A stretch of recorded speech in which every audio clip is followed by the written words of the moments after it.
तो पहले तो उसने मेरे पे गाड़ी का प्रेशर बनाया कि चोफिया गाड़ी चाहिए मेरे को। अच्छा। और बोला कि मेरा जो घर का वाहन है वो थोड़ा छोटा है, तो बोला चोफिया गाड़ी अगर पापा देंगे तो मैं उस वाहन को थोड़ा चौड़ा करवा दूँ अभी। अच्छा, सर ये 12th पास है।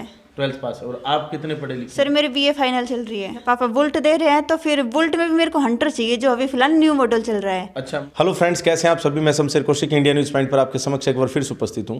जैसा कि आपने देखा कि हमारे चैनल के ऊपर हमने काफ़ी खबरें गीलोट गांव और डेरा शाहपुर गांव की दिखाई, जिसके अंदर एक लोभी फौजी ने, दहेज के लोभी फौजी ने 11 लाख रुपए नहीं मिलने की वजह से लगन वापस लौटा दिया था। काफ़ी चर्चित ये खबर रही, जिसके अंदर अभी हम एक और नई अपडेट लेकर आए हैं। और ख़ास तौर पर जो इसके अंदर विशेष जो भूमिका निभाने वाली जो बहादुर जो बेटी है, बहादुर जो बहन है, जो हमारे साथ आज उपस्थित भी है, इनसे हम बातचीत करेंगे। आप बने रहिए हमारे साथ इंडिया न्यूज़ पॉइंट पर।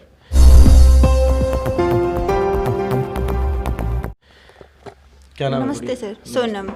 सोनम, एक बार बताइए क्या बात थी, कैसे कब रिश्ता हुआ था, शुरू से बताएं एक बार। सर ये रिश्ता हुआ था 2 दिसंबर 2021 को। अच्छा जी। हाँ जी सर। और रिश्ता हुआ तो उस समय फौज में नौकरी लग चुके थे? हाँ जी सर। इसको, क्या नाम इसका? इसका नाम राकेश है। इसको उस टाइम लगभग 1.5 साल हो गए थे नौकरी लगे हुए। अच्छा, किसने बताया था लड़का? सर ये एक पापा का दोस्त था काली पहाड़ी से, उसका नाम है देविंदर। अच्छा। उन्होंने बताया था ये। ठीक ठीक ठीक।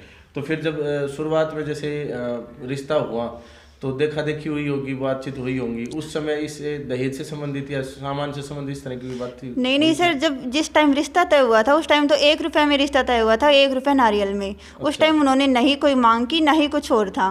बिल्कुल 1-1 रुपये में बात हुई थी। ये क्या बोलते हैं, गोद वोद भरना, रोका रोकी करने, इस तरह से आए थे वो लोग? हाँ जी सर, बिल्कुल आए थे। 33 लोग थे, गोद हुआ था। अच्छा। काफ़ी हमारे पैसे भी खर्च हुए हैं गोद में भी। अच्छा, मतलब 33 लोग आए थे, तो सारा आपने खाने वाने का प्रबंध किया होगा? हाँ जी सर, बिल्कुल। उनके जो मानतान होते हैं, कपड़े वगैरह होते हैं, खाने वाने का सब प्रबंध किया था हमने।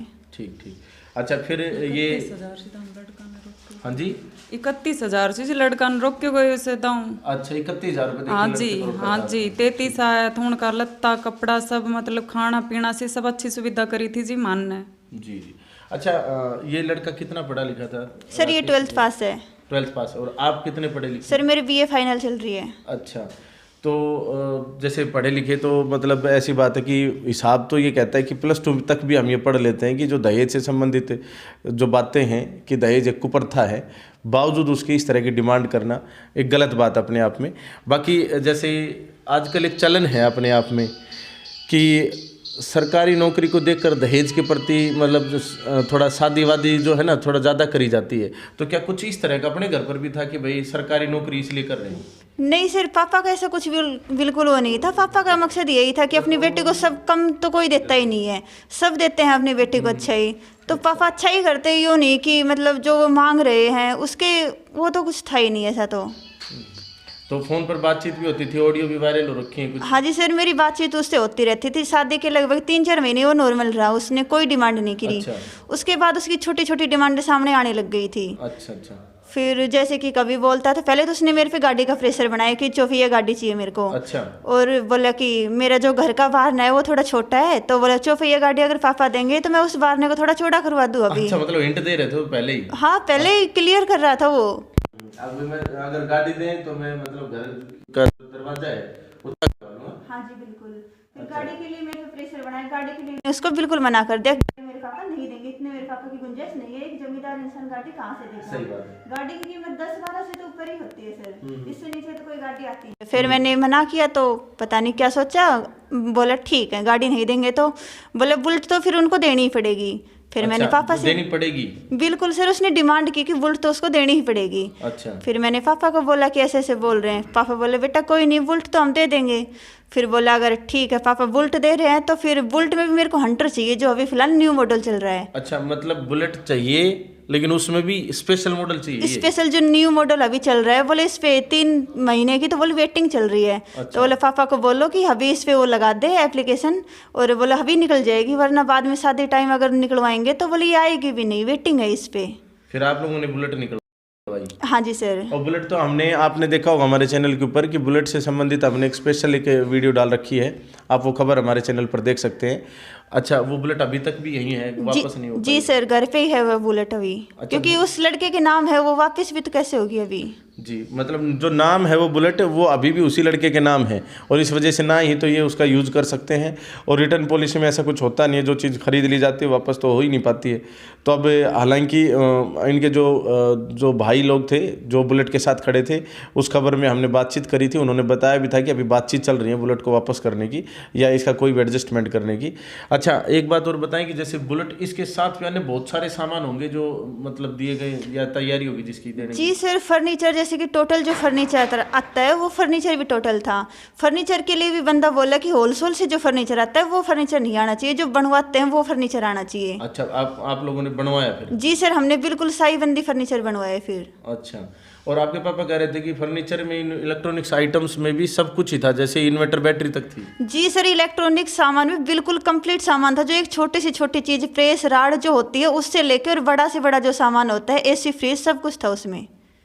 आपके पापा क्या करते थे? जी सर, मेरे पापा जमींदार है। और बहन भाई कितने हैं आप लोग? सर हम 3 बहन भाई हैं, एक मैं सिस्टर हूँ, 2 मेरे भाई हैं, दोनों छोटे हैं मुझसे।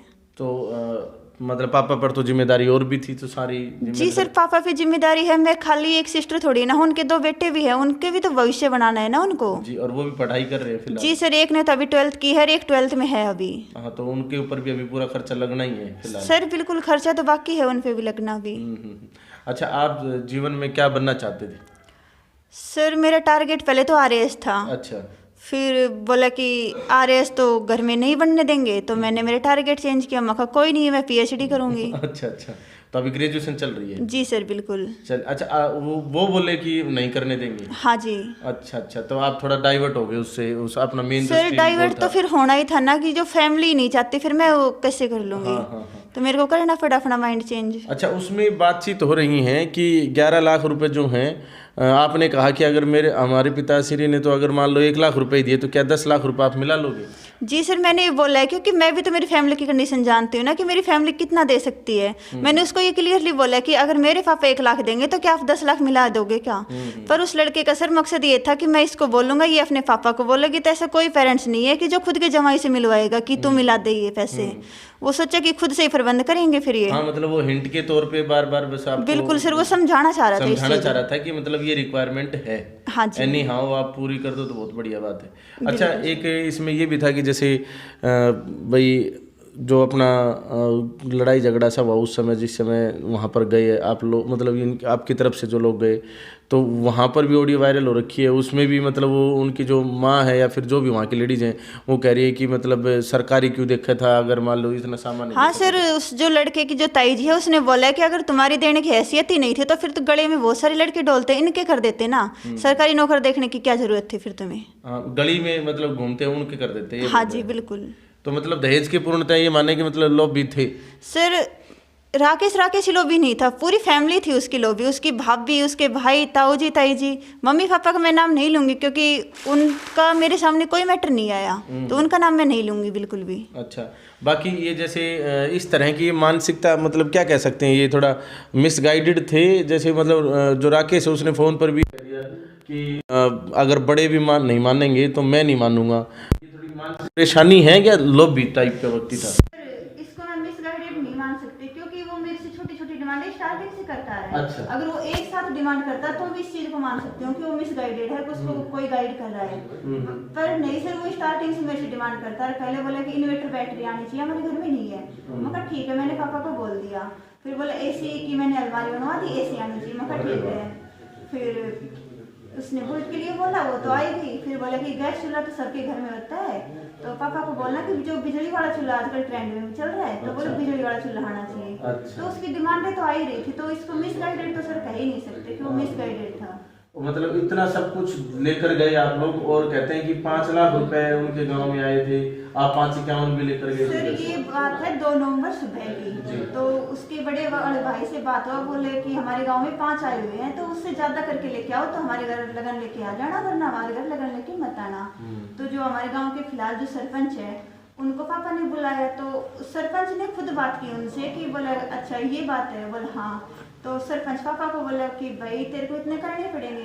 तो पापा ने कैसे भी अपना प्रबंध किया, रिश्तेदार से मदद ली या गांव वाले से कोई से मदद लेके 5 इक्यावन लेके गए वहाँ पे। पांच क्या लेके गए, बावजूद उसके उन्होंने लगन वापस लौटा दिया। जी सर, वहाँ जाके बोले कि हमें तो 11 जोड़ी पजेब चाहिए, 11 सोने की अंगूठी चाहिए, हमें 11 लाख पैसे चाहिए। और वहां पर आपके यहाँ से कुछ महिलाएं और बच्चे भी गए थे? सर यहाँ से मेरी भाभी, मेरी मामी, मेरे जो भाई भतीजे हैं वो भी गए थे, जो मेरी सिस्टर्स हैं वो भी गई थी। सबको धक्के मार के घर से बाहर निकाल दिया, उनको पानी तक नहीं पिलाया। वो बच्चे इतने छोटे छोटे थे, बेचारे मासूम रो रहे थे। हाँ, और कहते हैं कि उनको खाना भी नहीं मिला फिर लास्ट में। नहीं सर, जब पानी नहीं दिया हाँ। तो खाना तो बहुत दूर है ना। इस वजह से और रात को लेट भी वापस पहुंचे थे क्योंकि पुलिस वगैरह भी आई तो टाइम लग गया उसमें। सर यहाँ पे लगभग 1:30 या 2 बजे के लगभग पहुंचे हैं यहाँ पे बच्चे। मतलब फिर आते ही उनको खाना वगैरह खिलाया। तो उन सभी के साथ भी दुर्व्यवहार किया गया? जी सर बिल्कुल, उनको धक्के मार से घर से बाहर और निकाला कि आप यहाँ बैठे क्यों, जाओ ना अपने घर को, सामान अपना उठाओ और जाओ यहाँ से। तो इस तरह की मतलब पूरा वाक्य रहा। अच्छा, इसमें जैसे आपने बातचीत करी, एक और कॉल रिकॉर्डिंग जो है वायरल हो रखी है, उसमें उसने प्रेशर भी दे रखा है अपने आप में करो, और आपने मतलब ये जो बार बार मना करने का जो साहस है कि नहीं जो गलत है वो गलत है, ये साहस कैसे जुटा पाया? सर ये सास तो जुटाना तो उस टाइम बहुत ज्यादा मुश्किल था, पर अपनी फैमिली की कंडीशन भी तो जानते हैं ना कि इतना पापा दे ही नहीं पाएंगे, तो मैं उसको हाँ भी भरती तो भी कैसे भरती। ये बातें कब की है, ये जो बड़ी वाली रिकॉर्डिंग है वो? जी सर ये बात है 14 सितंबर रात को है। अच्छा, लगभग 10:30 बजे की बात है। अच्छा, हाँ जी। फिर उसके बाद मतलब कि बाद में फिर इसकी जो लगन से पहले तुरंत पहले कोई डिमांड थी? सर लगन से 1 तारीख को मेरे से बात हुई थी रात को लगभग 12:30 बजे। अच्छा, तो उसने मेरे को ये सारी बातें बोली कि पापा कितने पैसे लेके आ रहे हैं। मगर पापा 1 रुपया लेके आए, क्योंकि 1 रुपये में बात हुई थी। हाँ। बोला अगर 1 रुपया लेके आए तो उनको बोल देना कि लगन लेके ही नहीं आए। ये रात की बात है? जी सर ये रात की रात 12:30 बजे? हाँ जी सर। अच्छा अच्छा, और फिर दूसरे दिन शायद सुबह फिर फोन ही आ गया? हाँ जी सर, तो मैंने रात को उस राकेश को ये भी बोला है कि अगर एक चीज मिलेगी तेरे को, मेरे या पैसे में से एक चीज चुन ले, क्योंकि पापा इतने पैसे देंगे नहीं, या तो मेरे में से उसमें एक चीज चुन ले। तो रात को तो साइलेंट रहा, उसने कोई जवाब नहीं दिया कि मेरे को पैसे चाहिए या फिर तू चाहिए, पर उसने साइलेंट रह के सुबह जवाब दे तो दिया उसने पैसे मांग के, उसने मेरी तो जरूरत थी नहीं।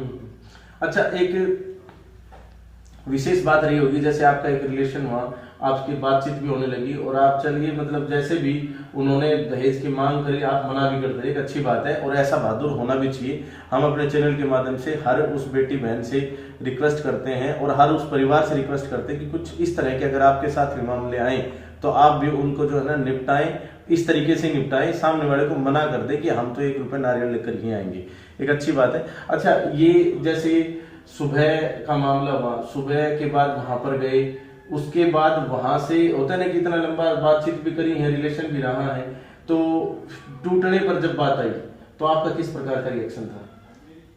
सर इसमें रिएक्शन तो क्या बताएं, मेरी फैमिली की इंसल्ट हो रही थी, मैं तो कुछ कर ही नहीं सकती थी उस टाइम पर। उस लड़के ने फैमिली की इंसल्ट करने के बाद ही वो मेरे से ये कोशिश करता रहा कि मैं उसकी साइड आ जाऊं। रात को लगभग उसने 35 मैसेज किए, 62-33 उसने मैसेज भी किए और 30-35 कॉल्स भी किए उसने। अच्छा अच्छा, मतलब पापा का वहां से फोन आया तो आपने किसका समर्थन किया, पापा का या उनका? सर मेरे को मेरी फैमिली का करना था, मेरे पापा का करना था, क्योंकि मेरी फैमिली उस जगह बिल्कुल सही थी। अगर मैं उस लड़के का साथ देती तो सर वहाँ पे मैं नहीं मानती कि मैं 1 साल से ज्यादा वहाँ पे रह पाती, क्योंकि 1 साल में मेरे को मार दिया जाता या मैं खुद मरती वहाँ पे। मतलब दहेज से प्रताड़ित करते हो? क्योंकि सर सगाई 11 महीने रही है, सगाई में मेरे को बहुत ज्यादा परेशानी हुई है, मेरे को बहुत ज्यादा छोटी छोटी बात पे टॉर्चर किया जाता था। तो शादी के बाद तो फिर मेरे क्या होते ये मैं सोच सकती थी, बिल्कुल और वो भी दूर रहते हुए, मतलब जैसे आप यहाँ हो वो वहाँ, टेलीफोनिकली ही मतलब प्रेशर था आपके ऊपर? जी सर बिल्कुल। कभी मिलने नहीं गए, कभी वहाँ घूमने फिरने नहीं गए? नहीं सर। बावजूद उसके यहाँ फोन पर इतना प्रेशर हो गया? फोन पे ही सर। अगर आप वहाँ जाते तो फिर 1 साल में जैसा कि आप बोल रहे हो वो घटना हो सकती थी? 1 साल का टाइम भी सर मैं ज्यादा ही बता रही हूँ, इतना टाइम भी नहीं लगता मुझे वहाँ पे। अच्छा अच्छा, तो ये जो है ना बहादुर, क्या सोनी का नाम बताया आपने? क्या? सोनम। तो जो सोनम है गांव गिलोट की जो बेटी है, इसे ये बहुत बहादुर है, मैं मतलब कि बधाई देता हूँ कि इन्होंने जो है ना अपना जीवन जो है बचा लिया। और बाकी इस तरह के जो भी हैं, फौजी ही ना सही, अन्य भी जो भी सरकारी नौकरी में कहें या प्राइवेट सेक्टर में कहें, जो भी दहेज के लालची लोग हैं उनसे बचे और दहेज के लालची लोगों से मैं तो ये कहता हूँ रिश्ता ही ना करें, क्योंकि जब एक बार मांग हो जाती है तो वो मांग है ना जीवन भर पूरी नहीं हो पाती है। छोटी छोटी, जैसा कि उन्होंने बताया कि जैसे छोटी छोटी मांग शुरू होती हैं और फिर बड़ी मांग तक आ जाती हैं। और सबसे बड़ी बात यह है कि कैश ना मिलने की वजह से, 11 लाख रुपए ना मिलने की वजह से वापस लौटा दिया लगन सामाजिक प्रतिष्ठा बनाने को, कि सामाजिक प्रतिष्ठा हमारी बनी रह जाएगी अगर हमारे 11 लाख रुपए आते हैं तो, अगर नहीं आ रहे हैं तो अब कौन सी सामाजिक प्रतिष्ठा रह गई। हमारे तो ये समझ में नहीं आ रहा कि झूठी शान और शौकत के चक्कर में क्यों इस प्रकार की प्रतिष्ठाओं के चक्कर में जो लोग हैं दहेज को ज्यादा बढ़ावा दे रहे हैं, क्योंकि इस प्रकार से ज्यादा बढ़ावा दिया जा रहा है। बाकी आप क्या सोचते हैं वो भी जरूर लिखें कमेंट बॉक्स में। और क्या मांग करते हैं पुलिस से, प्रशासन से? सिर्फ पहले तो मैं ये कहना चाहूंगी, जो भी अब आगे जो भी मेरी बहनें हैं, जैसे मैंने सहन किया, मैंने अपनी फैमिली को नहीं बताया मेरे साथ होते हुए भी, तो ऐसा कोई और सिस्टर सहन नहीं करे, अपनी फैमिली को तुरंत बताए। क्योंकि ये जो लड़के ये मीठा जहर अपना धीरे धीरे देते रहते हैं और इसको हम समझ नहीं पाते, जैसे मैं नहीं समझ पाई उसकी। तो मैं यही चाहती हूँ कि जो भी ये सिस्टर्स हैं जिनके साथ भी ऐसा कुछ भी हो तो वो अपनी फैमिली को सब कुछ बताए। मैंने शर्म की मारे या कुछ भी मानो रिश्ते को बचाए रखने के लिए मैंने ये सब बातें अपनी फैमिली को नहीं बताई। नहीं, यहाँ तक नौबत ही नहीं आती। आपने टाइम से नहीं बताया क्योंकि आप चाहते थे कि इस तरह से रिश्ते टूटे ना, और मतलब इस तरह का बचाव करने की आपने कोशिश करी। जी सर। लेकिन ये खुल के बताना चाहिए पेरेंट्स के साथ, है ना, शेयर करना चाहिए, बताना चाहिए अपने पेरेंट्स को। पेरेंट्स जो भी करेंगे बेस्ट करेंगे, मैं तो इन पे बहुत विश्वास करती हूँ। जी जी। दुनिया में कहते हैं ना कि सबसे ज्यादा अगर आपको कोई प्यार प्रेम करता है तो वो आपके माता पिता है। और ये सच जो है ना, ये सच पता नहीं कितनी सदियों से चला रहा है और इसे आज की हमारी जो युवा पीढ़ी है उसे मान लेना चाहिए। और समय रहते हुए ये जानकारी जिस प्रकार से इन्होंने थोड़ा सा देरी करी तो बात वहां तक पहुंची। आप जब भी कोई भी बहन बेटी अगर उसके साथ इस तरह की समस्याएं होती हैं तो वो तुरंत अपने माता पिता के साथ इस तरह की जो बात है वो साझा अवश्य करें, ताकि जो सही जो समाधान हो सके और सही जो विचार हो सके उसके ऊपर फिर एक्शन लिया जा सके। बाकी इनकी माता जी भी हमारे साथ हैं, इनसे करते हैं बातचीत। हाँ जी, राम राम जी। जी, ये जो आपकी बहादुर बिटिया है, पहले तो इसके बारे में क्या कहोगी, इसने कैसे मतलब हैंडल किया सब कुछ? देखो जी, वो बहुत समझदार बच्ची है। उस टाइम माँ की कंडीशन देख रही थी, बहुत ज्यादा खराब थी, लेकिन फिर भी मतलब परिवार के प्रति इतनी हिम्मत जुटाई है ना, बहुत फैसलों लियो है। अगर ये बच्ची मना कर देती ना उनका पापा लगन उठे तो उठे देता। लेकिन जी बच्ची बहुत समझदारी दिखाई। मतलब इनके पापा ने वहाँ से फोन करा होगा? नहीं जी, इनका पापा हमारे पास कोई फोन ना करे, लगन वापस ले रहा सके, छोटे छोटे बच्चा को फोन आए तो। हाँ, मतलब और इनके पापा को भी विश्वास था कि हमारी बेटी नकारेगी नहीं। खुद का पूरा परिवार पे विश्वास है भाई, हमारा बालक कैसा है कैसा ना। आज इनका विश्वास, सोनम का विश्वास का प्रति लगन वापस अगर बच्चे उड़ाना बाद में भी कहते थे जी दूसरे दिन तो फिर मजबूरी होती है। हाँ सही बात है। तो ये जो इस तरह का वाक्य, हाँ जी बहुत ज्यादा, मतलब जैसे 2 तारीख को मैं तो दूसरा खाना नहीं खाए, मतलब 3 लगन लेकर गए, दूसरा के घर ही खाना खाए, खाना मतलब खाए को नहीं। अच्छा, एक बात ये बताएंगे, जैसे ये अपना यहाँ सारे रिश्तेदार आए हुए थे, इन्होंने काफी सपोर्ट किया होगा? हाँ जी, रिश्तेदारों को बहुत ज्यादा फुल सपोर्ट मिलो है, मतलब हमारे परिवार को भी, गांव को भी, गांव समाज में सबका सपोर्ट है। मैं खुद सोच रही हूँ अकेला होता ना हमारा मतलब कुछ ना हो पाता हमारा से, बिल्कुल ऐसा मतलब मैं डाउट होगा तो क्या कर सके ना। लेकिन उस टाइम रिश्तेदार था, मतलब गांव का था भाई, हमारा परिवार था, सबने बहुत अच्छे सपोर्ट दिए। ठीक है, तो अभी हम जो है ना सोनम के घर गेलोट में बैठे थे और यहाँ पर हमने इनसे इनकी माताजी से करी बातचीत। आज की इस खबर के बारे में आप क्या सोचते हैं, क्या सोचते हैं इस बहादुर सोनम बहना के बारे में, ये कमेंट बॉक्स में अवश्य लिखें। बाकी वीडियो को ज़्यादा से ज़्यादा शेयर कर दें ताकि ज़्यादा से ज़्यादा लोग जागरूक हो सकें। बाकी इंडिया न्यूज़ पॉइंट को इतना प्यार देने के लिए दिल की गहराइयों से बहुत बहुत धन्यवाद। जय हिंद, जय भारत।